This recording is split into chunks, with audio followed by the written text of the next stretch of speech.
Also, guten Tag. Wir sind wieder zusammen. Carsten. Just of English, oder? Oh, right, yes, okay. Good afternoon, everybody. We're here again, Carsten Heusinger and Jamila Lepere, and we're reporting this time from a different location. We were at the courthouse before, but we decided to go and look at what this fuss is all about. And behind us is Reiner Fuellmich's former house in Goettingen, the house in which he put the 700,000 that he borrowed from the Corona Investigative Committee. And well, you can see it behind us. We can't move very much because of the frame. Kerstin, what were your impressions of today? Well, just mentioned probably that it was the 31st day of trial, and I don't even remember, we are the 20th of September. And well, it was quite absurd. It was even more absurd than the former times because it started with a break. It started with a break. It was not. There was not. Well, first of all, it was late again. It was late again, about 20 minutes, I think, or maybe a little bit more. 20 something minutes, like that. Yeah. And then there was just there was somebody working for the court saying, well, it starts half an hour later. There's a break now. So. Yeah, because Katja Wörmer, the lawyer for Reiner Fuellmich, and Tobias Pohl and Edgar Simon, the three lawyers that were present today, they had some things to discuss, or it was actually Reiner who had to discuss some things with them. Reiner who asked for that. Reiner had gone through the big dossier against him, and he had found some stuff that he wanted. He had found some stuff, but that came only at the end of the thing. But therefore, they needed half an hour, they said. But it was an hour. I think it was something like an hour, right? Yes.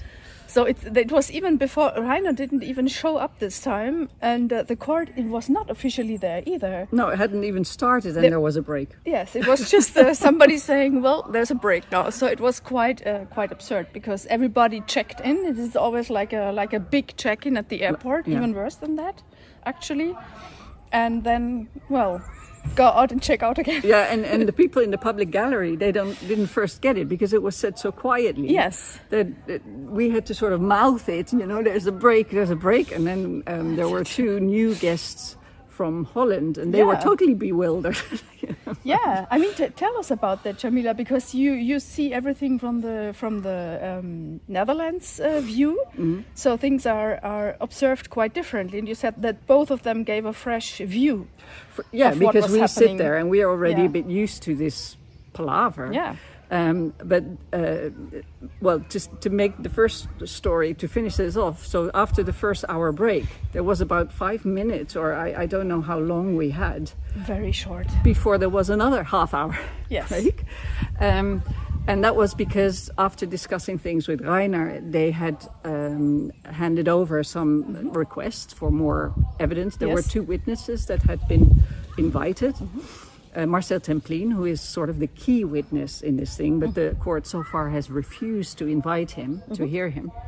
And he was not there either, right? And so the court said that Marcel Templin had given them the information that he hadn't received the invitation, either in time or whatever, and he was, he couldn't attend because of other arrangements. And Katja Wörmer, who was the one who invited him, didn't even know. I mean, she was told beforehand. She was expecting him to come, so that was an unpleasant surprise. So, but anyway, these sort of requests were handed in before the next half-hour break. Yes. And as it's the self-reading procedure, they always go out and they get these requests, and then they go out and read them. Yeah. Everybody. Yeah. They won't discuss it, but they will read it in their room, so to say, their back room. And that's when I went out then to talk to those two Dutch guests. Yeah. And they were, of course, by that time totally bewildered because they had come in, they had over an hour break before anything had happened. And then they had 5 minutes of German that they couldn't quite follow. And then it was another half-hour break. So they were saying, like, what's happened? I mean, at least they'd seen Reiner Fuellmich. Yes, come very in. shortly, yeah. Yeah. For me, it was less than 5 minutes. Huh? Yeah. I noted 2 minutes, Okay. but probably, I mean, it could be. it was very, very short. I mean, he was sitting down and he already stood up again. Yeah. Something like that. The judge. Yeah. Yeah, and Reiner as well. Yeah. Well, and then we had this half-hour break. Then there were interviews and discussions outside, and then we went back in again. And then what happened? Good question. I guess it was close to another break then, but I mean there were. What was happening then? Well, they had reworded. I think the judge was saying that he was giving commentary on what was submitted. On the requests, yes. And then the submission for the one witness who was present. She's a lady who takes these wonderful notes really precisely. Nicole, yes. Nicole Wolf, and she is one of the witnesses. Just to state that Reiner had never said that he wasn't going to pay back the money. In her notes, there is no such remark, and she's very precise. She tries to be there as neutral as possible, just as a stenographer. And minute per minute. Yeah. So they reworded the request because to hear her, that was denied. Then they said, well, we want to do it differently. Then that was denied. And then Marcel Templin did the request to hear him. They said they were going to decide on it in the verdict. In a hearing, Marcel Templin? Yeah. I did not understand that, but it was not quite obvious actually, because it's so, they come in and then it's very, very quickly things are being said and then we are out again. But I understood that Katja Wermer will invite him again. Well, she asked the court. She asked the court to invite him officially, yeah, because then I think he can't refuse to come. Yes. Yeah. But the court has refused to invite him before, or has not done it before. I'm sure they requested it before. They have not done it. Yes. And now she has asked, please, can you do it? Because then he has to appear. And if then the court decides to not do it, then she will invite him again herself. So that was that. And then at the end, Reiner said he wanted to still. Then the judge said, "Okay, now we're gonna. Now it's time for those final, speeches." Yes, he said. And then Reiner quickly said, "But I still have two requests that I want to submit." Yes. And to make these requests, I need to ask you a couple of questions because I need to know where you stand on this in order for me to formulate these requests. Exactly, yeah. And these questions. And I mean, I think for the first point, it was several questions. Well, I think the judge always, whenever Reiner opens his mouth, he is like, what is he going to tell again? And he's already, you see his attitude. And Reiner said, well, or do you want me to do this in silence again or something? I mean, Reiner was quickly saying something like that. And it was like always the judge tried to stop him. Yeah. He tried to stop him, but Reiner went on. And he said the first thing, are you, and this was a very, very important point that I did not knew actually. In the meantime, as Reiner has a lot of time in his cell, he's really using, I think, all of his time when he does not respond to letters, studying again the entire dossier, the entire folder. Against him. Yeah. Yes, against him. And he found that there was a secondary, like a folder within the big file that was given by the police, I think, if I understood correctly. And this folder is saying that this is a corona. This is kept under the term corona. Corona. It was classified as a corona dossier. Right. Yes. Which then, and in it, of course, are details about Reiner Fuellmich. But so it illustrates how much this is related to the Corona Ausschuss, the investigative committee, his work for that committee against the corona narrative, and not that it's not per se a financial crime that it's here, that there's another thing. So that was one. So what Reiner really wanted to ask the judge is, are you aware of these couple of things? And then he named these things. So one was this folder. Yes, and I mean, it was interesting that the judge responded, of course we are informed about everything that's within the folder. So he was kind of like admitting anyway that he knew about that. Yeah, well, I think Reiner first summed up a lot of things. Oh, maybe, yeah. And then the judge said, you can assume that we know what's in the folder. Right. He didn't say we know or we don't know, but you can assume. Sorry, yeah. Right. And well, the other things that Reiner said was, are you aware that I was allegedly deported from Mexico? That's the official statement. That's how it is presented here in this court. But in one that of he the... was it is presented as if he was extradited. No, deported. Really? But there's a wording in the folder where it says he was extradited. Well, that cannot be the case, because then they have totally ignored the whole extradition procedure. Right. And why this is important is because they have found proof, or Reiner has found proof, maybe in the folder already, or it was given to him through Herr Miseré or whoever. They have statements saying that the Secret Service agent in Mexico is what we assume. There was a name, so we assumed it was this, because we know there was a secret agent in Mexico City. A German secret agent, right? Yeah, German secret agent. That he asked the state prosecutor, Jon, who's in this process, to please arrange the flight from Tijuana to Mexico City, and also to pay for the Lufthansa flight back to Frankfurt, and also to that he should be aware that there are two Mexicans coming along, and that the hotel cost for 2 nights for these two people should be paid by the German state. The guys of the migration authority, right? Yes, they accompanied him. Yeah. And so if the German state paid for it, then you can say it's an extradition.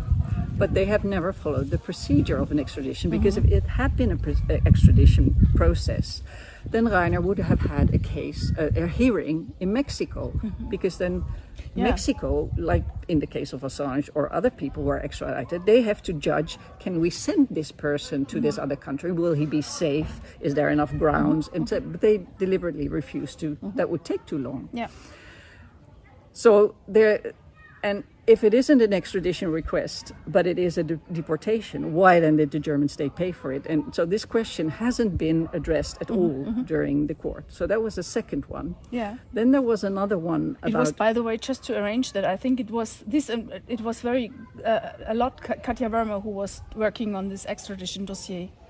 It was not Mr. Misery. Oh, okay, but then yeah. Okay, and then there was another thing about the lawyer of Viviane Fischer. Yes, yeah. It was, can explain that better. The lawyer of Viviane Fischer. I mean, there was always this big question: are these loans? Are we talking about loans, or are we talking about some liquidity reserves? I think, and Reiner Fuellmich stated that the lawyer of Viviane Fischer, it's F, both of them, used this term of liquidity reserve for the first time 1 month after Reiner was arrested. So this term had never occurred before, at least not as a concurrence with the term of the loan, because that's the things that were actually discussed a lot. And I think he asked the judge as well, are you aware of that? Do you know that this term has never been used before by Viviane Fischer's lawyer? Yeah. So that's another point. That was another point. And then there was this thing about seizing the money, that there is somewhere in the full, but I wasn't sure, did Reiner discuss this, or did this come up after the hearing? There was an issue that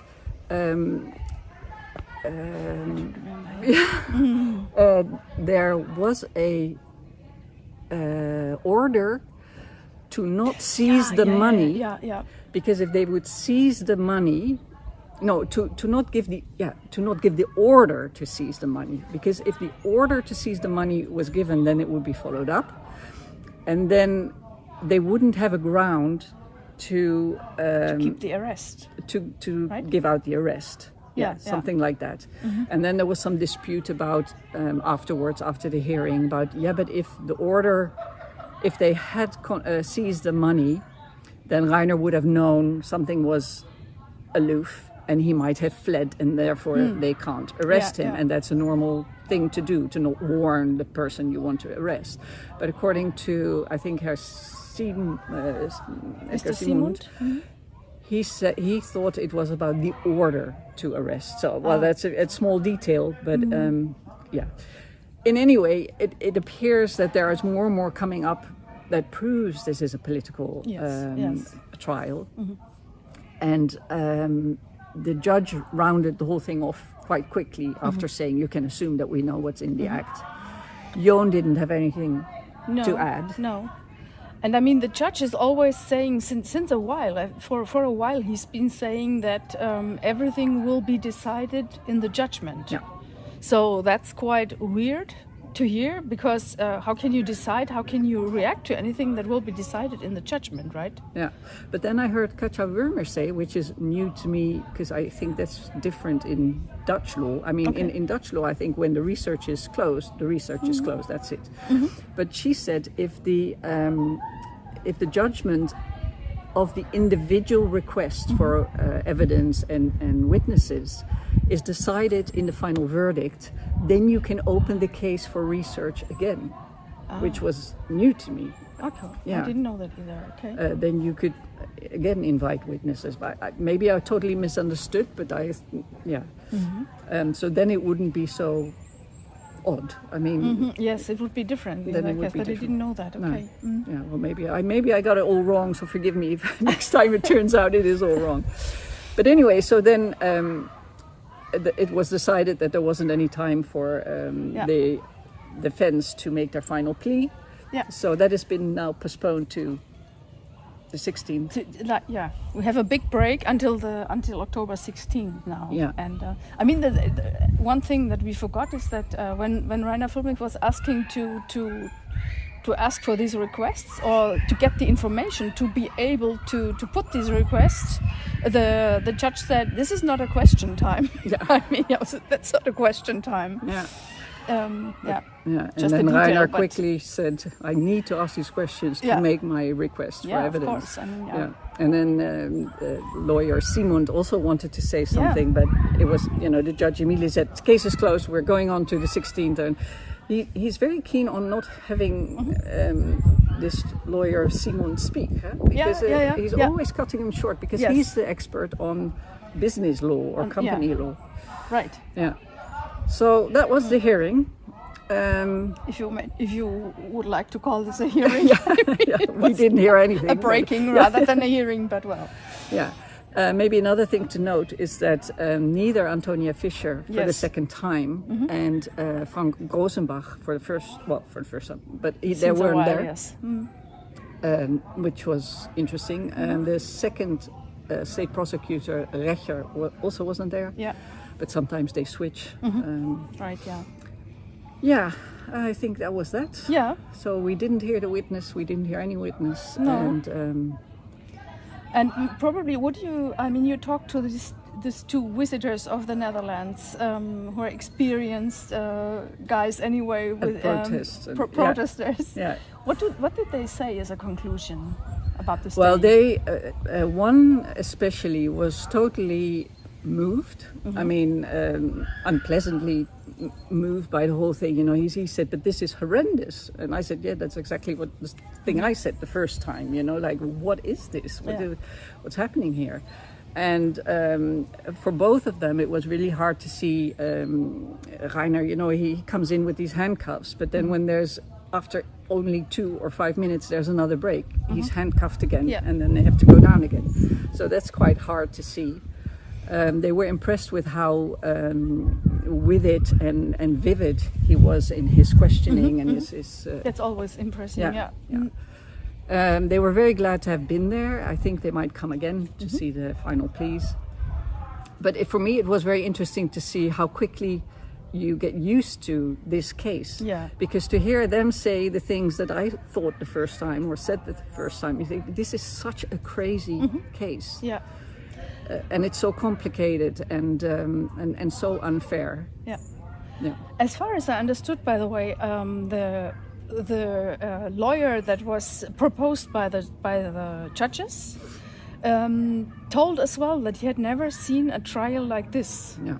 And he might, I mean, we did not interview him, but he might start to ask questions to himself as well.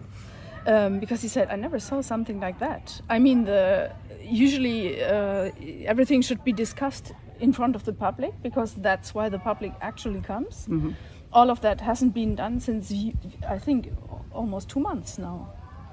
And, since the 20th of July. There's yeah, no something more, like that, yes. Yeah. As we are the 20th, exactly 2 months. Yeah. Yeah. And, so it's a censorship in the court. Yeah. Yeah. And even him, whom he did not know, what was he for, what's his experience, what's his attitude, even he starts to ask himself questions, right? Yeah. And that's quite interesting, as everybody, and I think Reiner said as well that the people working for the prison and the justice say as well, we never saw something like that. Yeah. And that's interesting to state, because we start to find that normal, as we always see it now, but it's not normal. Nothing is normal here. No, and it keeps shifting. I mean, also also the charge keeps shifting, mm-hmm. and that's very odd. Yeah. We now have this. I mean, the charge is now, should he have kept the money, at their disposal or not? Mm-hmm. But is that worth, kidnapping somebody from another country for? Is this even proportionate anymore? Mm-hmm. And those questions are not asked in court. Like, what are we actually? Is this a new case? Where are mm-hmm. we? Yeah. Yeah. So that's our update. Mm-hmm. There will be a 3-week break, or almost 3 weeks. Yeah. Almost 4. Almost 4. Yeah. Yeah. Mm-hmm. And thank you for watching. Thank you. Till next time. Yeah. Thank you. Hello, we made another stop impulsively. We're here at the Hartriegelweg number 6, which was the office of Reiner Fuellmich when he sold his house, and he then found another place to do his practice, his law practice. So that was this place. It is only 2 minutes from his former location. And I think he had a 5-year contract for this place, but because he was arrested and landed in prison, they had to let go of the practice at the beginning, say March of 2024, and because he couldn't work, and therefore, no money came in, so he couldn't afford to keep it. We thought it might be just interesting as an addition to our reports. Yeah, and may I say something? Yes, it proves course, I'm behind the camera, sorry, but I mean, it shows again that there was no intention of Reiner's side to flee. Yes. Because if you flee, you don't keep a lawyer's office up at your own name. I mean, it's just impossible. So that's the argument the other parties constantly saying. It's also the reason why Reiner is still in prison. Why he's kept, because they say no, he will flee the country, and but he never had the intention to flee. He had this other office which he intended to keep. He wanted to do practice in both countries, in the United States, in California, and here in Germany. And so we hope it was a nice addition to our report, and we'll be back on the 20th of October. Bye-bye. Thank you. Thank you, Jamila.